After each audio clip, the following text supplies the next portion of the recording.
Hey everyone, welcome back to Today Live News, your daily shortcut to what's really going on in the US.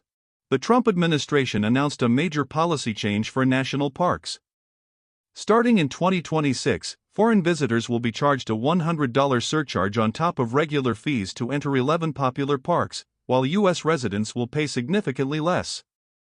In the annual Thanksgiving tradition, President Trump pardoned 2 turkeys named Waddle and Gobble, sparing them from the dinner table.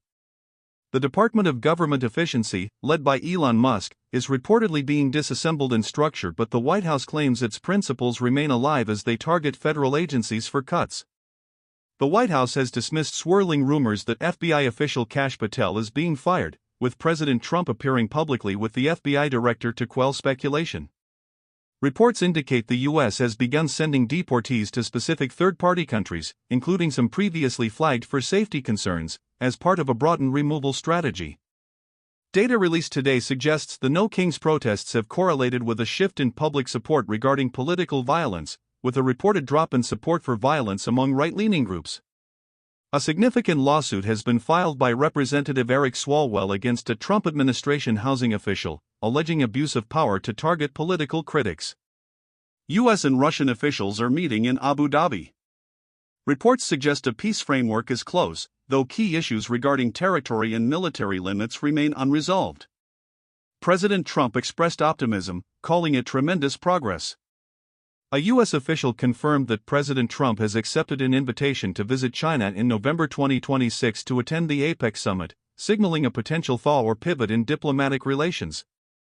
Former Brazilian President Jair Bolsonaro has exhausted his final appeals and will begin serving a 27-year prison sentence for his role in the attempted coup, a major development in Latin American politics. Taiwan has announced plans to purchase $40 billion in U.S. arms to bolster its defense budget amid rising tensions with China.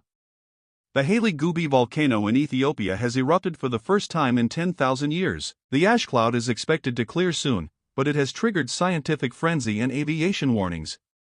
Tech giant HP announced it plans to lay off 4,000 to 6,000 employees by FY28 as it shifts its focus heavily toward AI development. The U.S. government announced lowered reimbursement prices for several drugs, including a major diabetes/weight loss medication, which is expected to save Medicare billions. New data shows U.S. consumer confidence is consolidating, with many Americans planning to tighten their belts this holiday season due to lingering inflation concerns. Breaking reports suggest Meta and Google are discussing a massive partnership to develop AI chips, potentially challenging NVIDIA's dominance in the hardware market. 4 more suspects have been detained in connection with the daring jewelry heist at the Louvre Museum in Paris, though the stolen jewels remain missing.